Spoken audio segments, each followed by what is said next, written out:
Welcome to Innovation in Government, presented by Carasoft and recorded at TechNet Indo-Pacific 2025 in Honolulu, Hawaii. I'm your host, George Jackson. The Indo-Pacific is considered by many to be a natural region that stretches from the African East Coast to the U.S. West Coast. It's critical for national defense, in large part due to the strategic competition between the U.S. and China. During the next hour, you'll meet leaders in persistent global sensing, artificial intelligence, agile development, and more, playing a major role in and shaping discourse on technology for the Indo-Pacific of the future. The event, put on by AFCEA International and AFCEA Hawaii, took place during one of the longest government shutdowns in history and its broad-reaching impact on the public sector community. That's where I'll start with Chaz Hassan of Carasoft on innovation in government.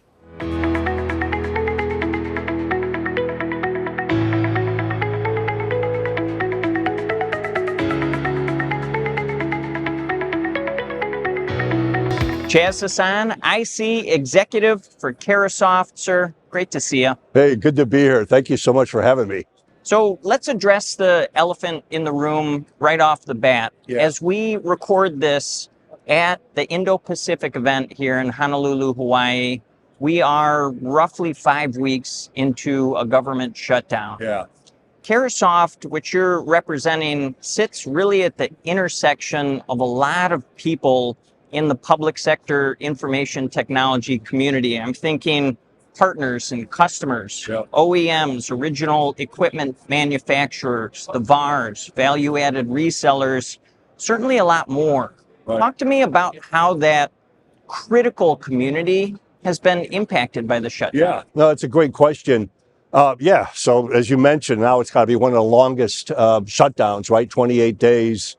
And although the military is funded, all the gaps in between, the supply chain, how do I get something from the East Coast all the way to Hawaii for the PAC fleet, that's going to take a lot of hiccups. And I think with Carasoft, because we touch the customer, we touch the OEM, and we touch the VAR. If you look at that, the customer buys from a partner, and the partner will buy from us as a distributor, Carasoft, who we then buy from the respective OEM. So we're, to your point, we're right in that middle, and we can help. We can hold off a credit. We can help the smaller partners if they have a 30 net. We can probably extend that for them. So we can, because we're touching all three of those segments, we can play a really significant role as people wait. That's what's happening. It's unknown. And people are like, "Where's my order? Am I going to get my order? Is the program funded, right?" And we can ease a lot of that because of our size and because we represent now 600-800 OEMs from all the way from a small mom and pop to the Ciscos of the world and so on. The same thing with the VARs, right? We represent 10-20 people operation all the way to the FSIs, Federal System Integrators, who have 300,000 employees. So I think where we sit, we can help with the risk, the ease, as the government tries to get by all of this. This being the first interview of this program, I'd like for our discussion to set a little context for what's to follow. The Indo-Pacific region, as you know, is massive. Yeah. It is strategically important. Why is it so strategically important, sir? Well, yeah, so you mentioned it's vast, right? You got the whole, the Pacific Indian Ocean, you got the China threat. Again, logistics, how far it is, how do I get equipment, food, all that stuff to the fleet, the technology, how do we keep the old ships going, meanwhile upgrade them with cybersecurity, which is huge for not only the Navy, not only the PAC fleet, but all of DOD. Obviously, AI is everywhere, unmanned vehicles and so on, and our constant, really struggle or competition with China. You always hear that word, whoever gets there first wins this, right? So you hear that with AI. And most of that sits on the Pacific Fleet, right? And then how do we keep our allies with South Korea and Japan geared up, and the communication we talked about earlier from not only within the fleet itself, but all DoD. Yeah. Yeah. So, yeah, I'm no expert, but everything that the PAC fleet challenges is 5 or 10x what everybody else, because of the size and coverage that they have to go through. You mentioned cybersecurity, Chaz, and I want to dig a little bit deeper there. Talk a bit about zero trust. It was, maybe I'll call it the buzzword several years ago, but it's still a keen focus of the Department of War. Am I reading that right? No, absolutely. That's never going to go away. You can add cloud data, analytics, obviously AI, machine learning. That's all great. But the heart of all this is cyber, all the way from your phone to missile systems, to communications from satellites. That is not going away. And you mentioned zero trust. We finally have a cocktail with several different vendors that combine that gives a really big sigh of relief to the fleet, but all of DoD, that says, are you who you say you are? And how can I trust that? So not only am I having calls from servicemen, sailors back home, but all the missile systems and weapon supplies and all that all has to be protected.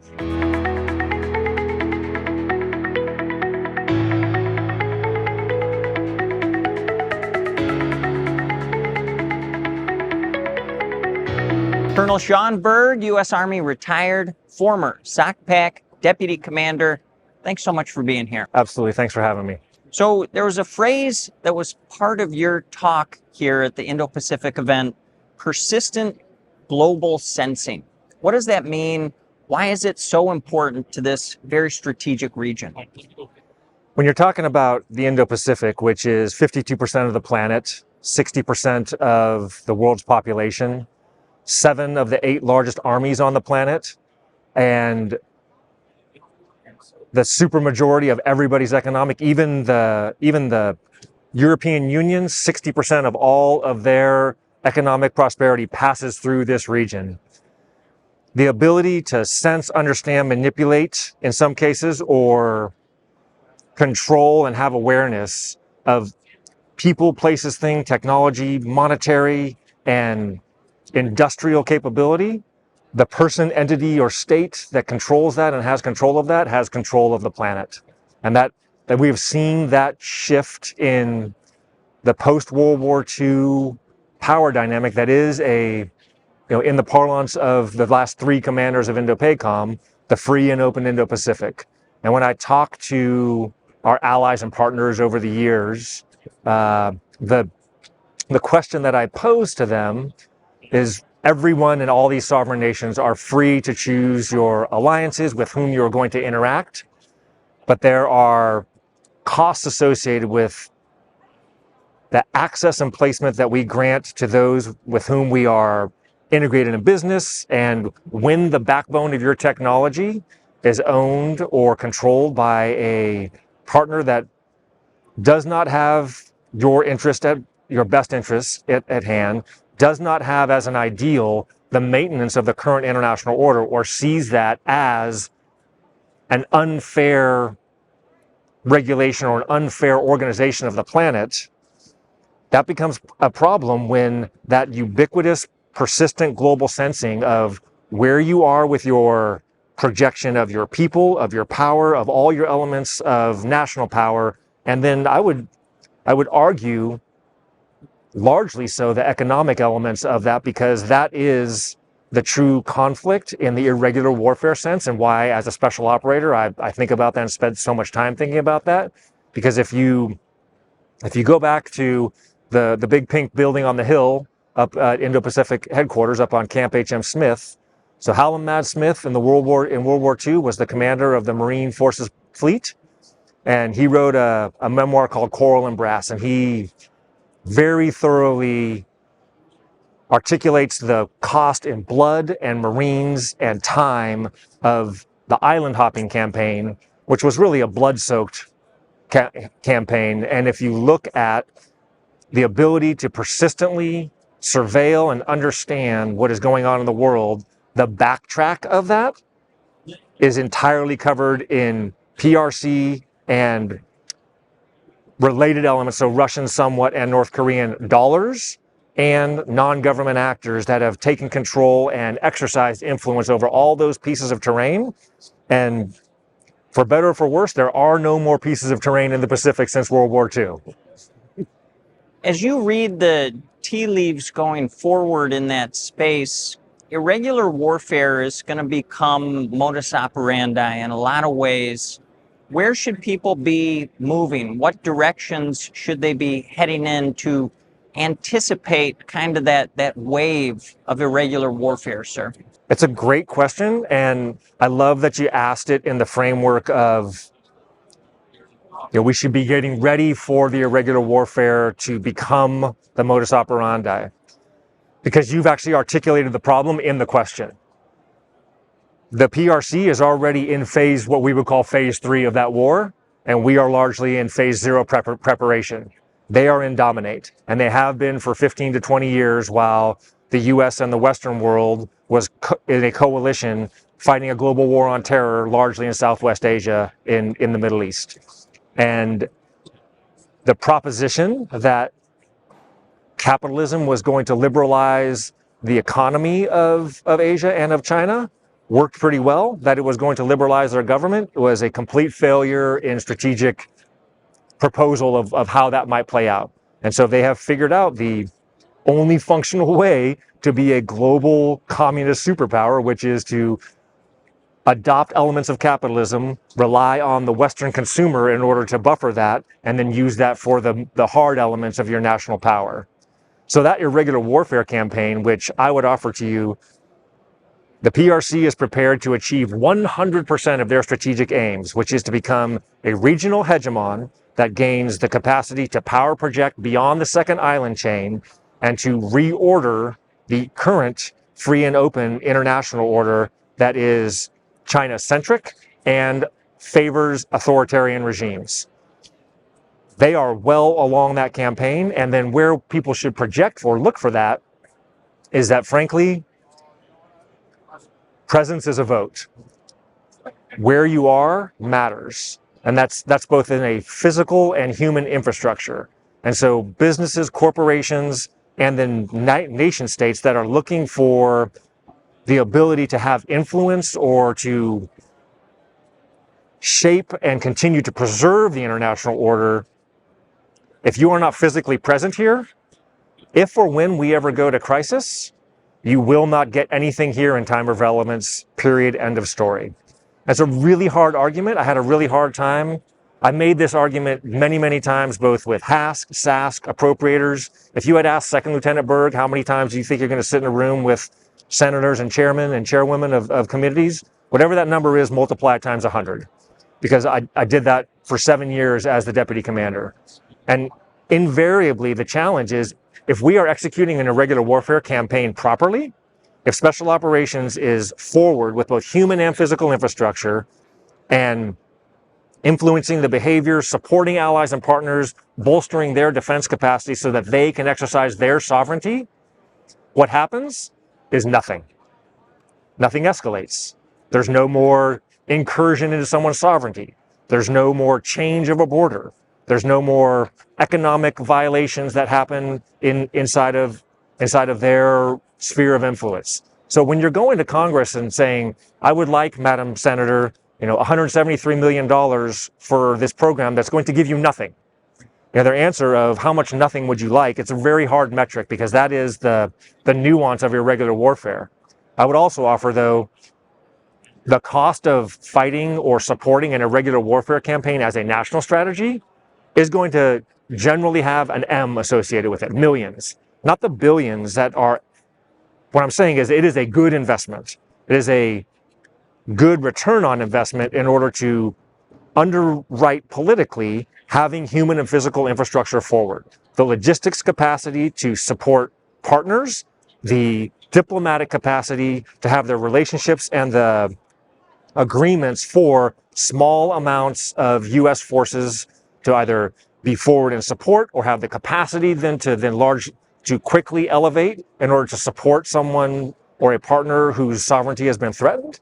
All those things take time because there's also a reciprocal boiling frog strategy that we have been the victim of, where the second and first island chain have been slowly taken over in economic zones, all while we watched, and those are largely controlled by the PRC now, and it's slow to go back.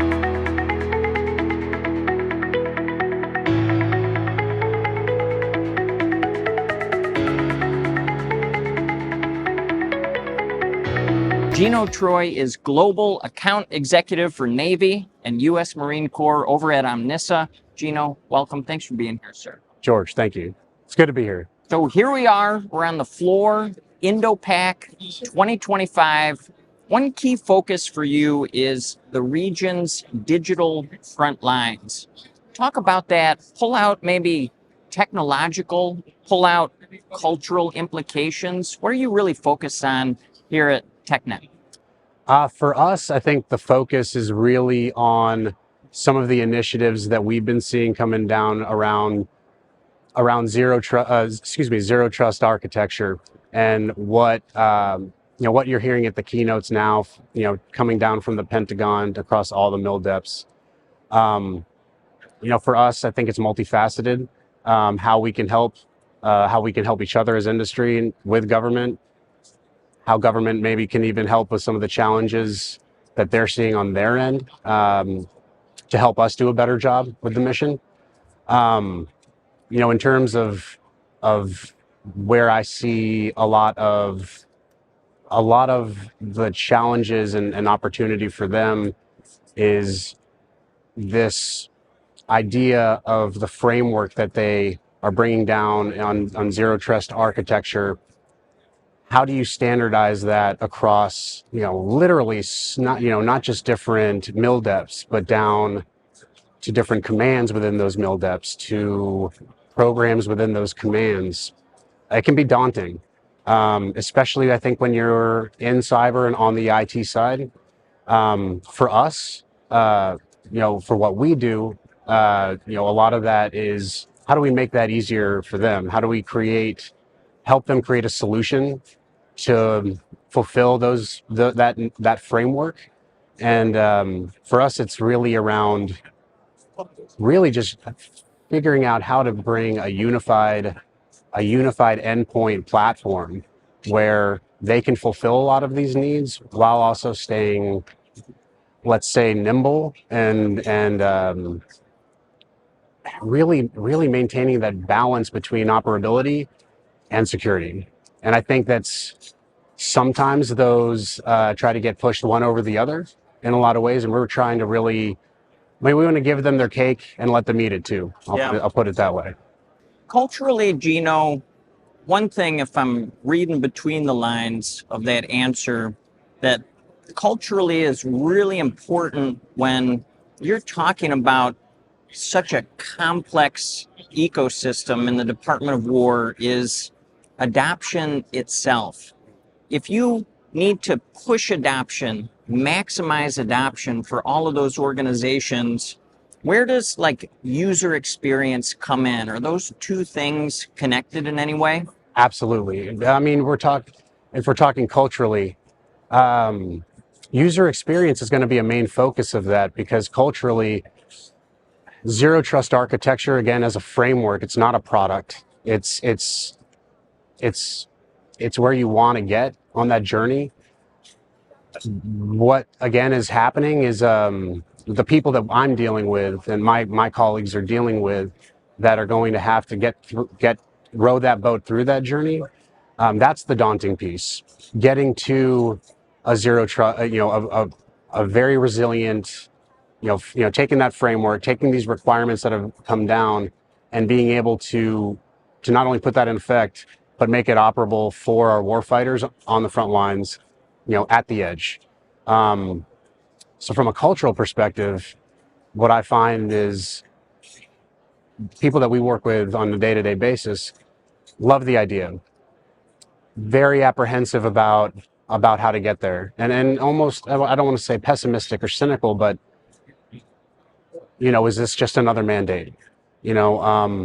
Is this going to be something that's going to need another overhaul after we do an overhaul, the type of situation? And what we do in terms of bringing everybody together and unifying under a single platform or a single control plane, that is end user experience, not just for our warfighters, but what they need from a digital perspective gets to them, and how fast. So you'll see a lot of users on the back end that are going to have to drive that. What they have to also deal with is security mandates. They're going to have to deal with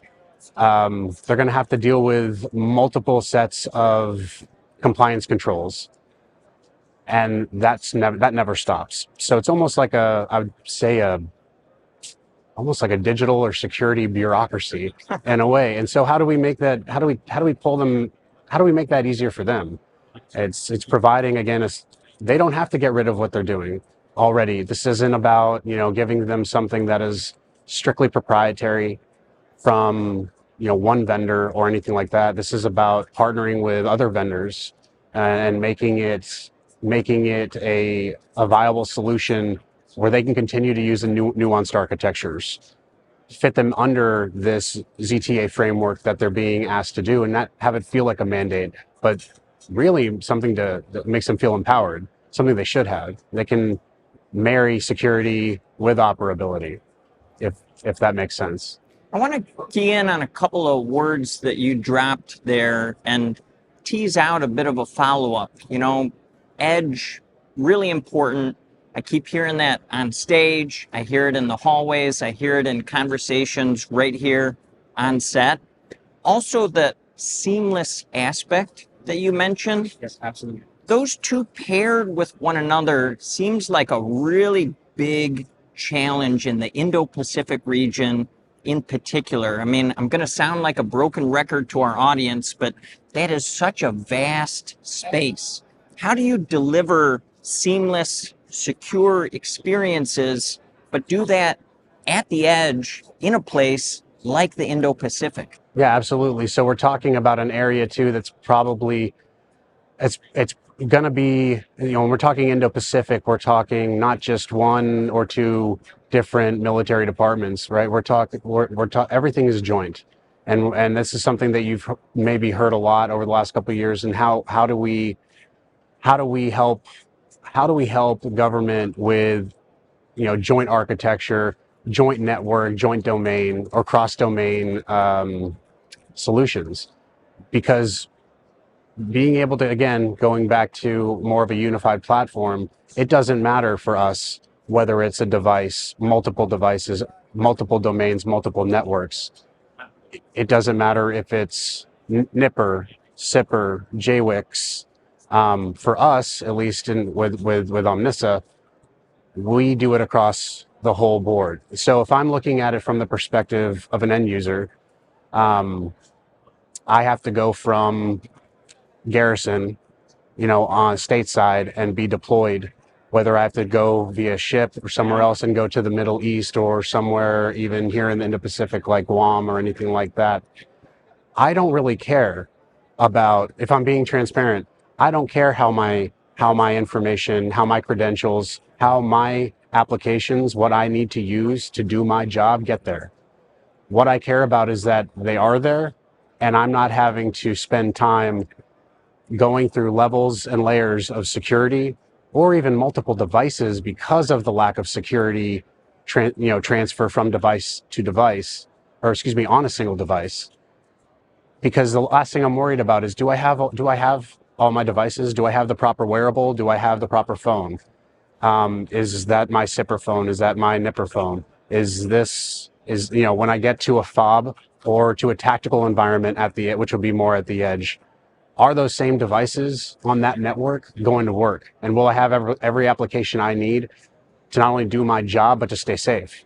And so for me, that's where we get to really focus on fulfilling the mission, which is giving them a solution, again, to fulfill what they might call these mandates, make them not feel as much as mandates, and something that's a force multiplier, which, and give them a single solution to where they can continue to use their other security solutions or tactical solutions that they might be using, and not see any kind of latency or lack of use, in the switch over in these environments. Just a single platform that meets all these requirements with one single sign-on, one enrollment, and do it. We could even do it on multiple devices if that's what they want to do. We just want to make sure that it's secure and that it keeps them nimble. I mean, years ago it would have been, how do we strip down the warfighter and keep them as lethal as they can, more from a hardware perspective. It could have been a tactical vest carry or something like that. How do we make that equally as defensible, but also give that Marine as much agility as possible? We're just doing the same thing from a security or from a cyber perspective, using technology instead of bullets. So I guess that's one way to look at it.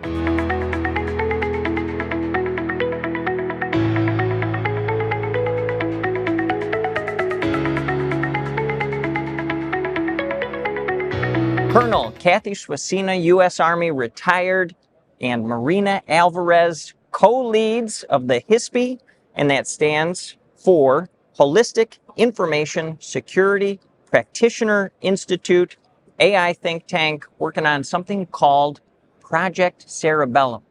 Ladies, thanks so much for being here. So, kick things off for us, Colonel. What is Project Cerebellum? Oh, Project Cerebellum is a think tank that we came together about almost 3 years ago because there was a number of CIOs, CISOs that were concerned about the governance around developing a trusted AI. Yeah. So we kind of formed a think tank to look at governance and the policies that were being put out all over the world around AI, and figure out what are the true guide rails that need to be set up for AI development. In that community of CIOs, Marina, and I want you to put on your former Fed hat here, both State Department, Department of Justice. Like, what were some of those concerns around trusted AI? What are they worried about? It's typical, like when cell phones first came out. You got these apps for free, but you were the data. Yeah.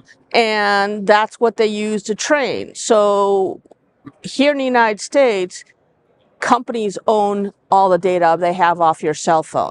It's unlike Europe, where they have the GDPR, the right to be forgotten. So everybody is selling the government, hey, this is our best AI, next best thing to sliced bread. But people forget AI is code, and code is biased by the creators. And what terrified me is that, what the government wants to dive into it head first for procurement, for, proposal analysis, for, everything. But they have no idea what is in that AI code that was developed. If throwing it out there, Joe Blow and his brother developed an AI program to evaluate procurements and replace the human being and the human factor in technical evaluation committees that or teams that the government uses. Does that mean that Joe Bob's software all of a sudden wins all the proposals because his company submitted it? AI, in my opinion, is both a tool and a weapon. And anything that could be weaponized is going to be detrimental to a segment or a portion of the population, and does not guarantee best value, best solutions to the federal government. Colonel, you look ready to just jump right in. Anything that you wanted to add to what Marina said there? No, I totally 100% agree. AI is a tool, and it can be a threat or it can be an opportunity. And it's just depending how you're coding it, where you're pulling your data from, and how you're using it. And I think that we are running headlong, creating things with AI tools, and we need to make sure that we are doing the right things for the right reasons. I, as a former CIO, one of the things they teach you first in CIO school is, okay, you want a system. What do you want it for? What's it going to do? What kind of data are you looking for? And what problem are you trying to solve? Yeah.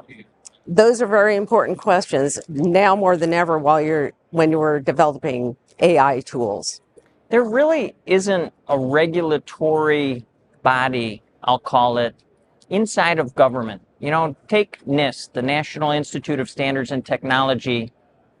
They help to determine sort of regulatory frameworks all across government for aspects of information technology, Marina. Do you think that there needs to be some type of new AI regulatory body sort of owned or operated by the government? Or like for .orgs, like you're working with HISP, like is it designed to sort of fill the gaps there?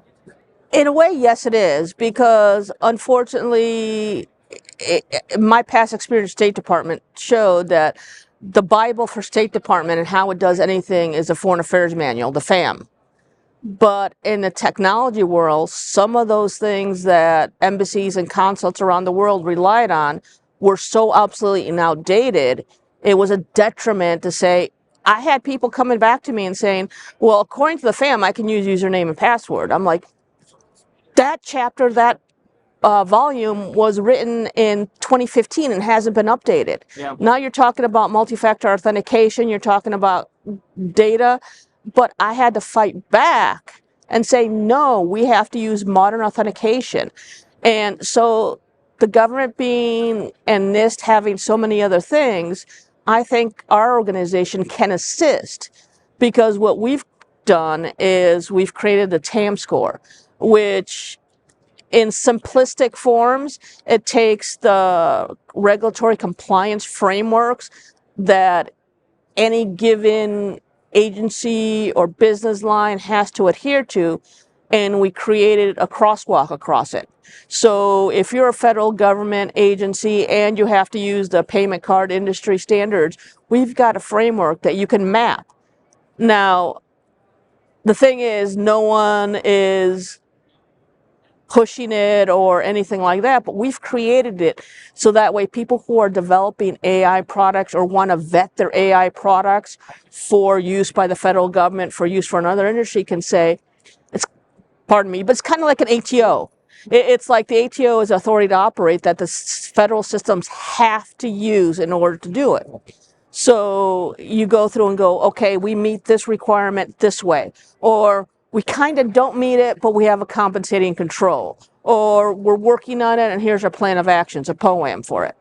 But what we've done is create that so that way you as an agency or a customer or a developer of AI can say, here customer, you participating in this industry, here's how we meet your required compliance documents or your requirements for compliance in the federal government or HIPAA or whatever. Here's what you should be meeting. So that way you have guardrails and you can tell your customer that we meet this platform that you're required to use in your industry or your agency. And the key thing we want out of it, and I don't mean to belittle it or anything like that, is we've put it out there. We don't care what your score is. We want people to go out there, look at the TAM score, download it, and we're keeping count.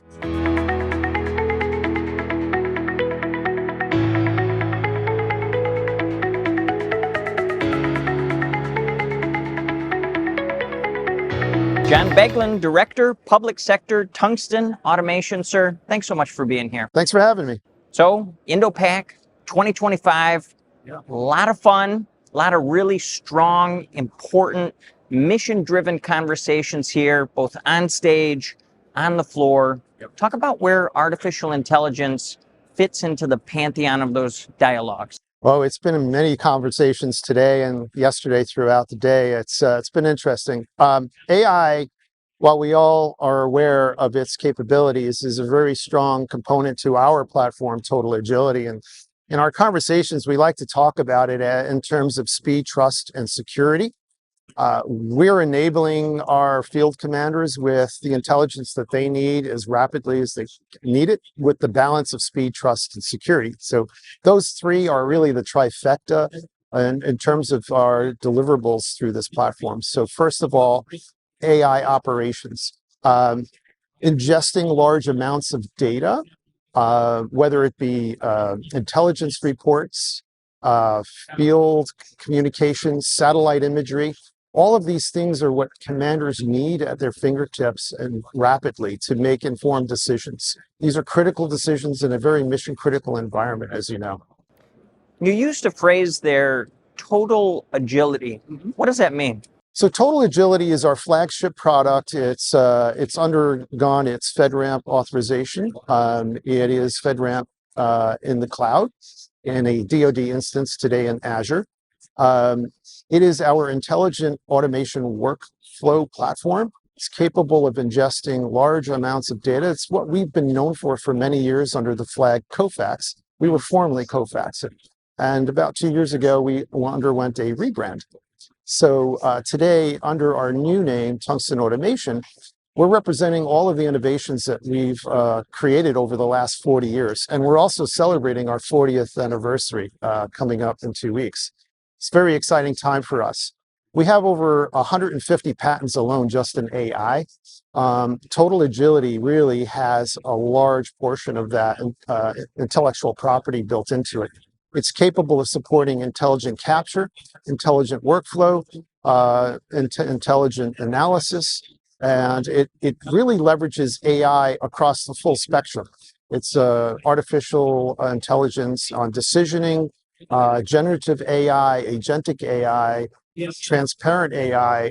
We've been doing this since 1985, so it's not our first rodeo, but we've been prepared for this day where finally the government is finally looking to adopt this kind of technology to really speed up decisioning.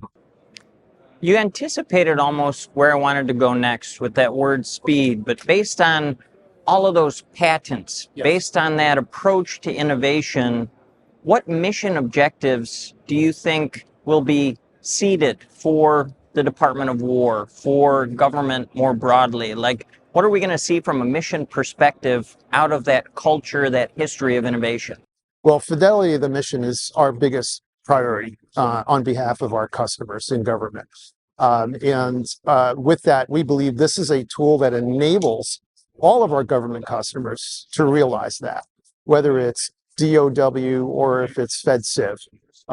As I said, for 40 years, we've held and supported our government customers.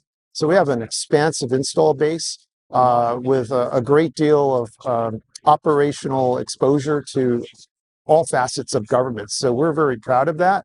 We've learned a lot over those years, and we're proud of the fact that Total Agility actually represents that in so many ways because it is the sum result of that experience. John, you mentioned commanders earlier. I'm sure you're having a lot of conversations here at Indo-Pac with those folks, the people that report into them.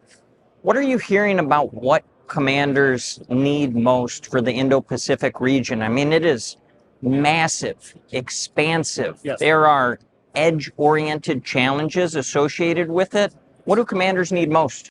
Situational awareness and rapidly, right? So one of the great benefits of having a tool like Total Agility in operation, whether it's a forward operating base or on a vessel, is to be able to disseminate exactly what you're looking for, pointing our knowledge discovery tool set towards a data pool that contains a large amount of intelligence, whether it is satellite imagery or whether it is field reports of some kind.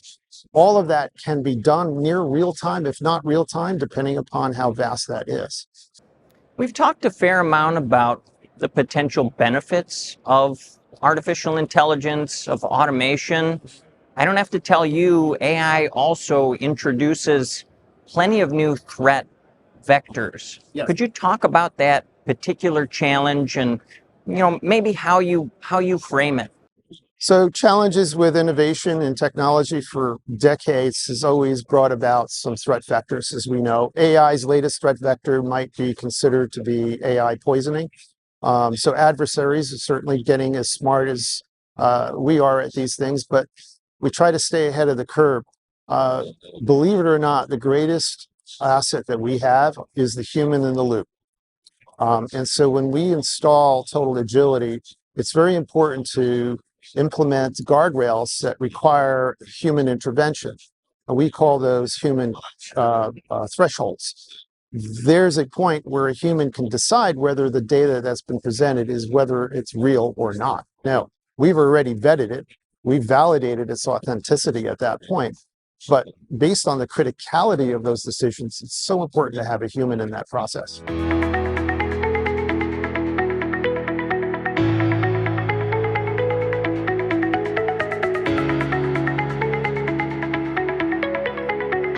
Paul Gus Garcia, engineer, operator, merge combinator. Sir, thanks for being here.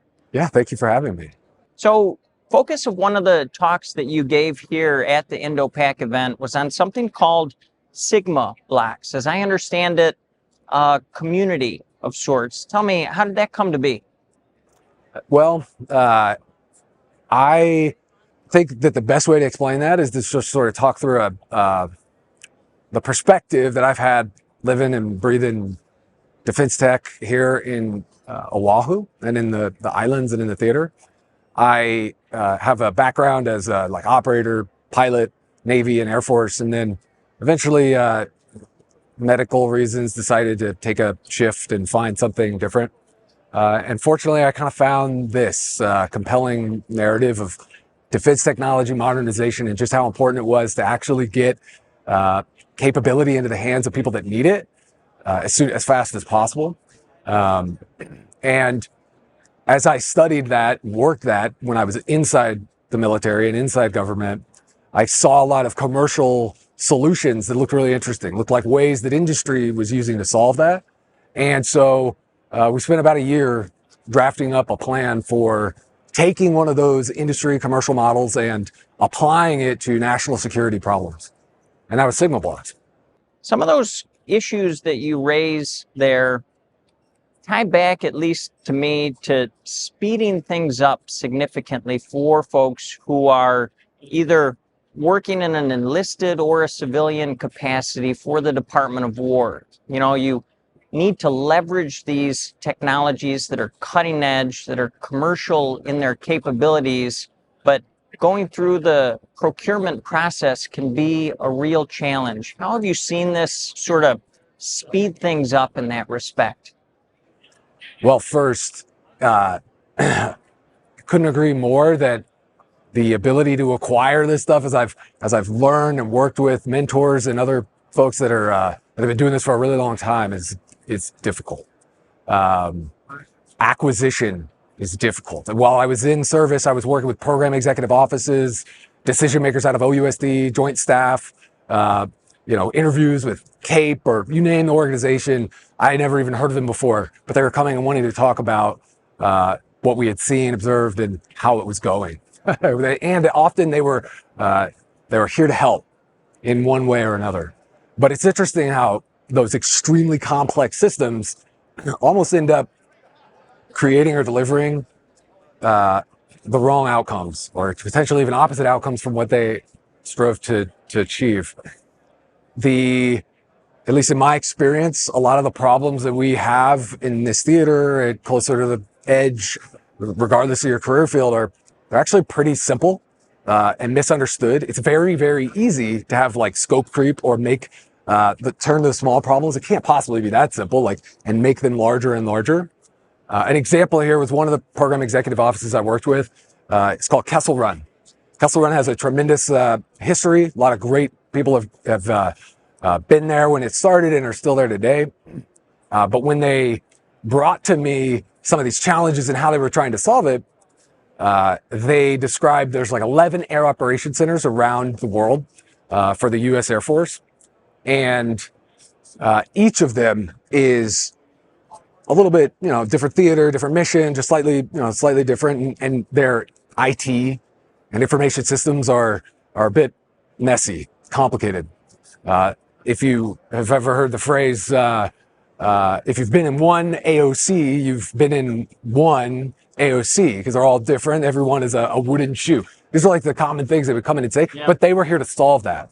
They were here to deliver and build the information system that and weapon system, as they called it, that was going to standardize an enterprise solution for all of the air operations centers. And it took me a while to realize, maybe, but also there's maybe that's a feature. The fact that they're custom configured and tailored for the mission might be a feature and not a glitch. And that we have to find a sort of balance between the unique, maybe bespoke, what they need at the edge versus the big, easier to manage, easier to ship at a massive enterprise scale. So it's been quite a journey.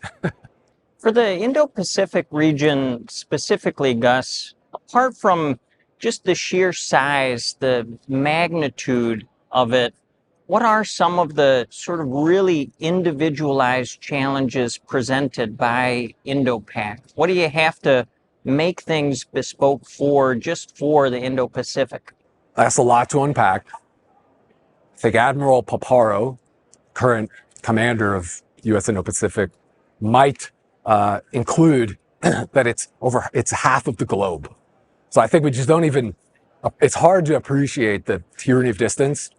And while there's a whole bunch of nuanced, technical, even social challenges with that huge size, one that may often get overlooked, that I think we actually see reflected in our own acquisition and internal processes that I just was talking about, and that is distribution. Just your expertise that you might need to fight and win in a theater like this is distributed all over the globe. Some of them are in CENTCOM, some of them are in EUCOM, a lot of them are in various places in the continental US, plus just this theater alone. All that expertise and talent is distributed. Of course, we have new, better technology that can help, Zoom or Microsoft Teams or whatever we might be leveraging internally to try and get people on the same page. But I've always found it really interesting how that ability for that network to, let's say, respond in crises effectively as one big team is very similar to the challenges that we face to build and deliver a technology from a program executive office located in Boston, Massachusetts, all the way to this pointy end of the spear in the first or second island chain. One reason I reached out to see if you'd join us for this program is because it's called Innovation in Government. And you've been at the heart of a lot of these innovations for the military for a number of years, based in this really strategically important region. How do you feel about the word innovation? How do you draw that down out of the ether, bring it back to earth? How do you, as a technologist, make sense of that? So when I transitioned from my flying career and moved over into modernization efforts, I got to work underneath an incredible mentor, Colonel McFarland, call sign Nasty.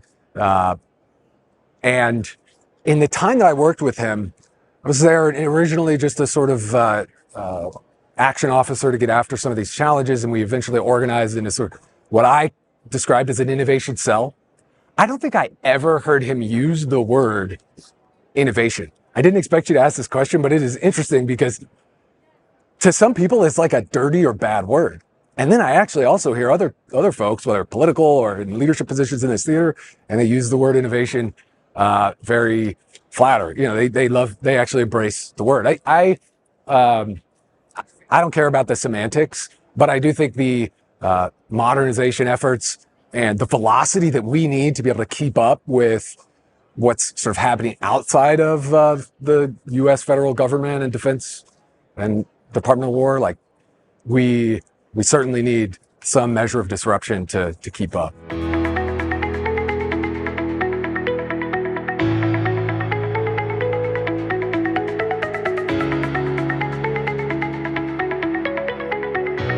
Adam Prem is Global Public Sector Lead for Defense and Intel at ServiceNow. Adam, thanks for being here, sir. Thanks so much, George, for having me. So we were talking before the cameras got rolling about something called a disconnect scenario. What's the threat entailed in a disconnect scenario? Yeah, so there's actually two sort of vectors with disconnected operations. So number one, you can talk about sort of your naval vessels and your major assets that are defense related in situations where they can't connect to the internet. That's a real thing. They call it DDIL environments. And so there is a threat related to that as far as when you lose access to the internet, how do you continue to operate if a lot of your information is in the cloud?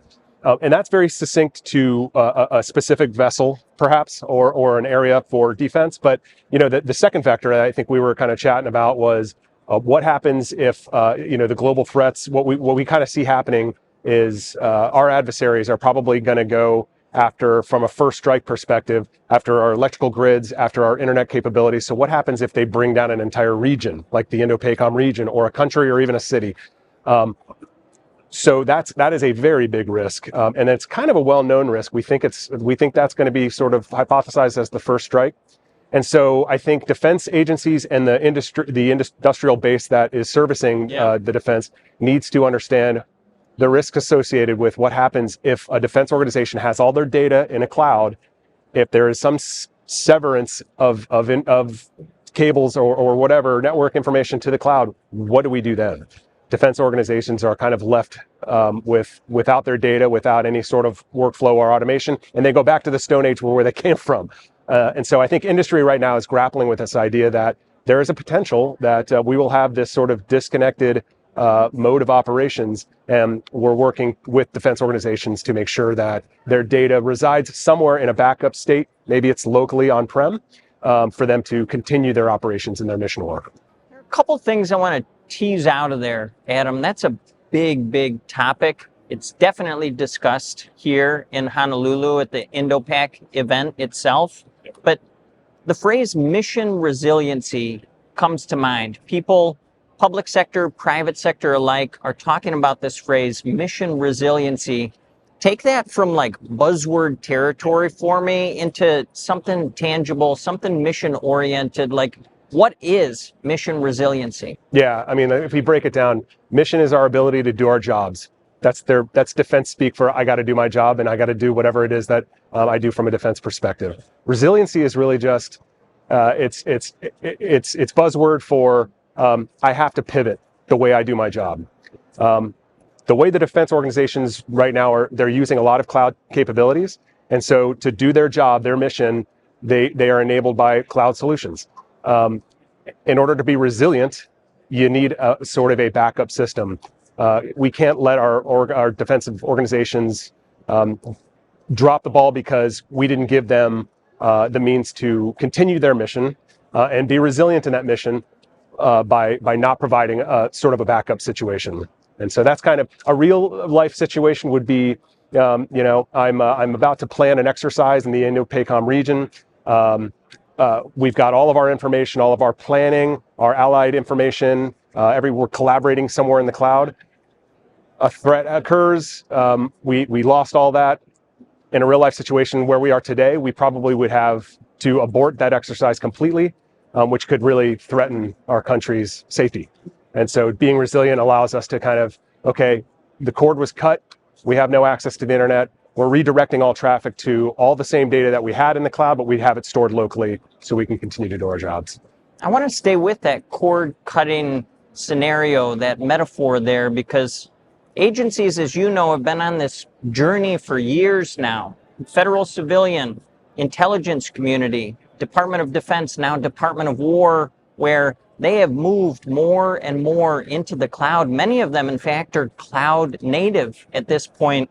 If I fall into that bucket and I'm a public sector organization, what questions should I be asking myself right now to remain mission resilient?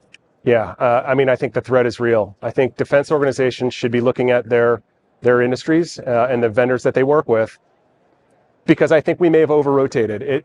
We didn't think about that at the time. It was kind of this idea, well, we got to get off-prem and make it cloud. And I think we can all acknowledge the value that cloud solutions bring. I don't think anyone misses out on that, but I think we over-rotated in the sense of, we can't completely neglect self-hosted work. It may not be our go-to for day-to-day operations. We will still always want to work in the cloud because of the flexibility it gives us. But again, I think we would be remiss if we don't at least look at opportunities and look at that very real threat and think our day-to-day, our number one mode of operation should be cloud, but we got to have something that backs it up, because if what we think might happen comes to fruition, we're going to need that bad. Take that, Adam, and put it through an Indo-Pacific lens for me. We're here in the environment right now. You used the phrase elevated trust with our allied nations. What does that have to do with cloud computing and being mission resilient? Yeah. I mean, I think when you take a look at just from one country's perspective, that whole scenario that I just painted, sort of the losing information to the cloud, is one thing. What's unique about Indo-PACOM, and it's really, I think, Indo-PACOM and perhaps the Nordic region, where you're very close to the fight. You've got a lot of different countries that are trying their best to share information to create a real collaborative environment. As far as, you're Canada, I'm Australia, I need to send you information from a cybersecurity threat awareness perspective so that our mutual mission is trusted. So, but I think from a technology perspective, that's never really been the problem. All these technologies, anyone that you see on the floor today has open APIs and they have ways to share data. That's never been the problem. The problem is very policy driven. As you would imagine, in a defense situation, people want to keep their data close to their chest. That's a natural reaction, and especially when it comes to defense related info, where you've got secret, top secret, different classification levels. It's an honest sense of just feeling I don't trust anyone. I have to keep this here. But I think as sadly, kind of in today's world, we sort of all, and this is part of the reason why we're at this conference, right, is it's a good opportunity in Hawaii here to bring US, Canada, Australia, New Zealand, Japan, Korea, Singapore, right? We bring them together and say, we have to start working together a little bit better, and let the data flow a little more seamlessly.